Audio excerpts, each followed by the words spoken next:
Welcome to food awesome. இன்றைக்கி நம்ம என்ன பார்க்க போகிறோன்னா காரைக்குடி ஸ்டைலில் பருப்பு உருண்டை குழம்பு எப்படி செய்கிறது இன்றைக்கி நம்ம பார்க்கலாம். அது செய்கிறது ரொம்பவே ஈஸி தான். அது எப்படி செய்கிறது இந்த வீடியோவில் நான் சொல்லியிருக்கேன். அது எப்படி செய்கிறதுன்னு இப்போ பார்க்கலாமா? அதுக்கு முன்னாடி எங்கள் சேனலை நீங்கள் மறக்காமல் சப்ஸ்கிரைப் பண்ணுங்கள். பக்கத்தில் இருக்க நோட்டிஃபிகேஷன் பெல்லையும் நீங்கள் கிளிக் பண்ணிக்கோங்க. இப்போ நம்ம வந்து பருப்பு உருண்டைக்கு தேவையான பொருட்கள்லாம் பார்த்துடலாம். நான் வந்து கடலை பருப்பு 1 கப் அளவு எடுத்து ஒரு 1 ஹவர் ஊற வச்சுருக்கேன். இப்போ நம்ம அரைச்சி எடுத்துப்போம். சுத்தமாக தண்ணி நம்ம நல்லா ட்ரைன் பண்ணிடலாம். ட்ரைன் பண்ணிவிட்டு கடலைப்பருப்பு மட்டும் நம்ம ஜாரில் ஆட் பண்ணிக்குவோம். இது கூட நீங்கள் துவரம்பருப்பு கூட நீங்கள் சேர்த்துக்கலாம். நான் செட்டிநாடு பக்கம் வந்து கடலைப்பருப்பு மட்டும்தான் சேர்ப்பாங்க. ஸோ கடலைப்பருப்பு மட்டும் நான் ஆட் பண்ணியிருக்கேன். இது கூடவே காரத்துக்கு ஒரு பச்சை மிளகா, உங்களுக்கு தேவைன்னா நீங்கள் வரமிளகா ஆட் பண்ணிக்கலாம். இது கூடவே ஒரு 5-6 பூண்டு சேர்த்துக்கோங்க. ஏன்னா கடலைப்பருப்பு வந்து கேஸ், அதனால் வந்து நம்ம பூண்டு ஆட் பண்ணிக்கிறோம். இது கூடவே 1 டீஸ்பூன் அளவுக்கு வந்து நம்ம வந்து சோம்பு சேர்த்துக்கலாம். இந்த சோம்பு சேர்க்கறதுனால ரொம்ப நல்லா டேஸ்ட்டாக இருக்கும். இந்த உருண்டை கூட நல்லா பிளெண்ட் ஆகும்போது நமக்கு ஒரு லைட்டாக ஒரு ஸ்வீட்னஸ் கிடைக்கும். இப்போ இந்த உருண்டைக்கு தேவையான உப்பு நம்ம 1 டீஸ்பூன் அளவுக்கு நம்ம போட்டுக்கலாம். இந்த மாதிரி தண்ணி விடாமல் நல்லா நம்ம கோஸ் பவுடராக நம்ம வந்து அரைச்சி எடுத்துக்கலாம்.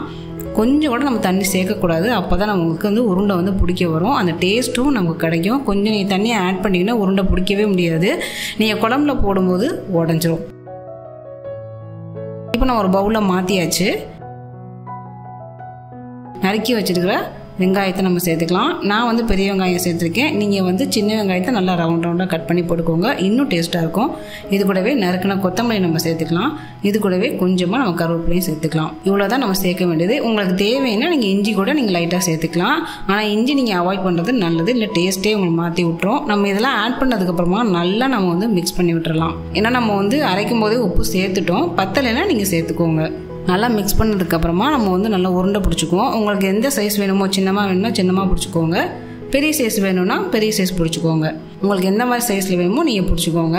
இப்போ நான் சொல்லியிருக்கிற அளவு வந்து 2 பேர் சாப்பிட்றதுக்கான அளவு நான் சொல்லியிருக்கேன். உங்களுக்கு கூட நீங்கள் சேர்க்கணுன்னா இது கூட 1 மடங்கு நீங்கள் கூட சேர்த்துக்கோங்க. நான் இந்த சைஸில் வந்து உருண்டை பிடிச்சி எடுத்துக்கிட்டேன். இப்போ எல்லாத்தையுமே நம்ம உருண்டை பிடிச்சி எடுத்து வச்சுக்கலாம்.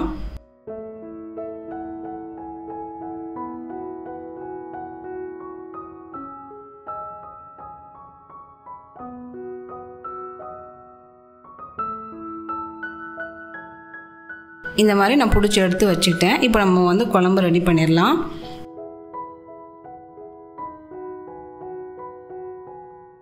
இப்போ கடாயில் வந்து நம்ம வந்து நல்லெண்ணெய் வந்து ஒரு 3 டேபிள் ஸ்பூன் அளவுக்கு நம்ம சேர்த்துப்போம்.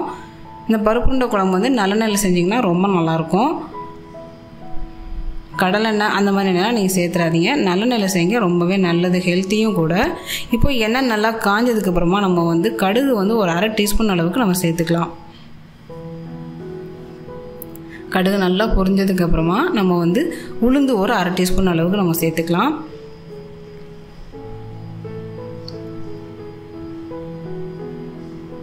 உளுந்து நல்லா பொரிய விட்டதுக்கப்புறமா நம்ம வந்து சோம்பு வந்து 1 டீஸ்பூன் அளவுக்கு சேர்த்துக்கலாம்.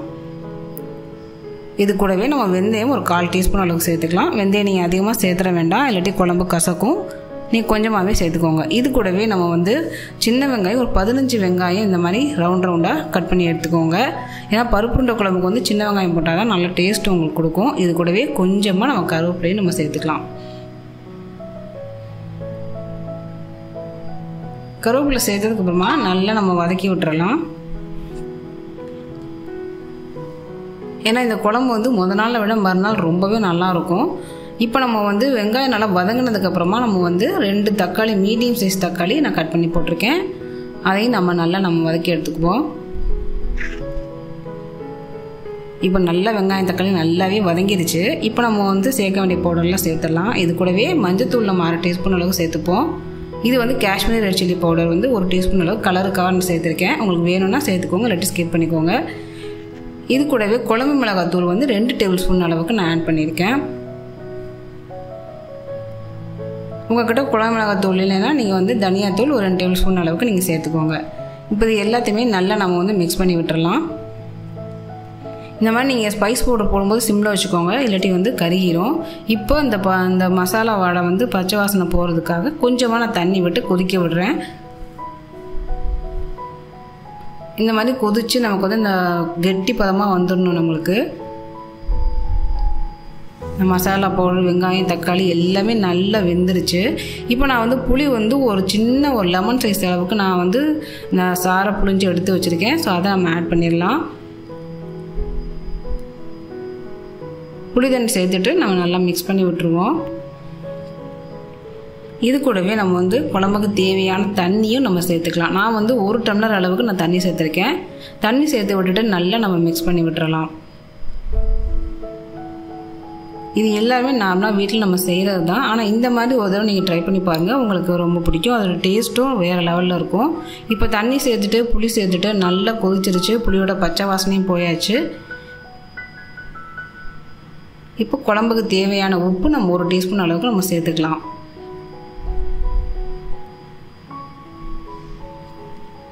உப்பு சேர்த்ததுக்கப்புறமா நல்லா நம்ம மிக்ஸ் பண்ணி விட்டுறலாம்.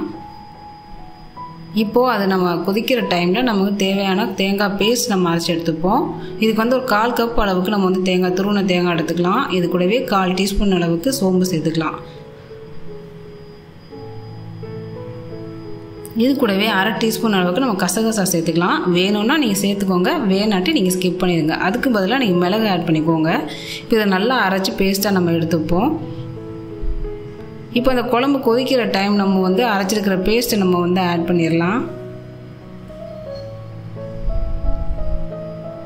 இந்த கசகசா சேர்க்கறதுனால ஒரு டேஸ்ட் உங்களுக்கு லைட்டாக ஒரு டிஃப்ரென்ஸ் நல்லா தெரியும். நல்லாயிருக்கும், டேஸ்ட்டாக இருக்கும். இட்லிக்கும் தோசைக்கும் ஊற்றி சாப்பிட ரொம்ப நல்லாயிருக்கும். இந்த டைம் நம்ம வந்து 4 பூண்டை வந்து நான் நச்சு வச்சுருக்கேன். அதையும் நம்ம சேர்த்துடலாம். நல்லா கொதிக்க விடுங்க. ஒரு 5 to 10 மினிட்ஸ் வந்து நல்லா கொதிக்க விட்டுருங்க. இந்த மாதிரி கொதித்து நல்லா பிரிஞ்சு வரணும், எண்ணெய் பிரிஞ்சு வரணும். இந்த டைம் நான் வந்து வெல்லம் பவுடர், அதாவது வெல்லம் வந்து துருவி விற்கும் இல்லையா, கடையிலலாம் கிடைக்கும். அதை வந்து 1 டேபிள் ஸ்பூன் அளவுக்கு நீங்கள் ஆட் பண்ணிக்கோங்க. இல்லை வெள்ளை கட்டியாக இருந்துச்சுன்னா 1 கட்டி சின்னமாக நீங்கள் ஆட் பண்ணிக்கோங்க. அப்போ தான் உங்களுக்கு இனிப்பு, புளிப்பு, காரம் எல்லாமே ஈவனாக இருக்கும். குழம்பும் நல்லா டேஸ்ட்டாக இருக்கும். இப்போ அந்த குழம்பு கொதிக்கும் போது நம்ம வந்து பிடிச்சி வச்சுக்கிற உருண்டையெல்லாம் 1 by 1 நம்ம ஆட் பண்ணிடலாம். உருண்டை போட்டதுக்கப்புறமா நம்ம கரண்டி போட்டுறக்கூடாது. மெதுவாக நம்ம அந்த கடாயை பிடிச்சிட்டு கொஞ்சம் ரொட்டேட் பண்ணி விட்டாலே போதும். உருண்டையை போட்டுட்டு மூடி ஒரு 15 மினிட்ஸ் நீங்கள் வந்து லோ ஃப்ளேம்லேயே வேக வச்சுருங்க. கரண்டி எக்காரணம் கொண்டு போட்டுறாதீங்க, இல்லாட்டி உருண்டை உடஞ்சிரும். ஏன்னா நம்ம வேக வச்சு நம்ம போடலை, அப்படியே டேரெக்டாக போடுறதுனால கொஞ்சம் கவனமாக நம்ம வந்து கரண்டியை வச்சு கிண்டி பார்க்கணும். இப்போ நான் போட்டு 15 மினிட்ஸ் நல்லா லோ ஃப்ளேம்லேயே வச்சுட்டேன். நல்லாவே உருண்டை வெந்துருச்சு பாருங்கள், கொஞ்சம் கூட உடையில.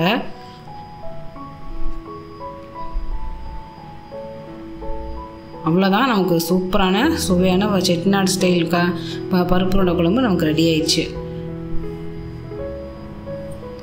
இப்போ கடைசியாக கொஞ்சமாக நம்ம வந்து நறுக்குன கொத்தமல்லி நம்ம ஆட் பண்ணிக்கலாம். இதை நீங்கள் ட்ரை பண்ணி பாருங்கள். செஞ்சு பார்த்துட்டு எனக்கு கமெண்ட் பண்ணுங்கள். இந்த வீடியோ பிடிச்சிருந்ததுன்னா உங்கள் ஃப்ரெண்ட்ஸுக்கு நீங்கள் ஷேர் பண்ணுங்கள், லைக் பண்ணுங்கள்.